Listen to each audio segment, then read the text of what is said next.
Environment Canada has updated a severe weather bulletin for New Brunswick at 11:34 p.m. Atlantic Standard Time, Monday, December 31st, 2008.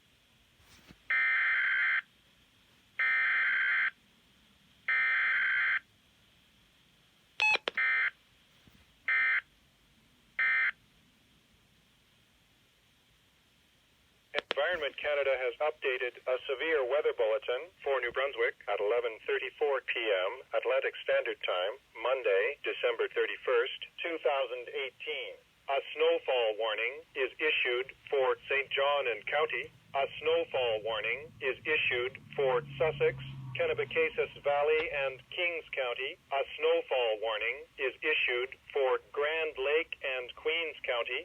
Forecasts for New Brunswick.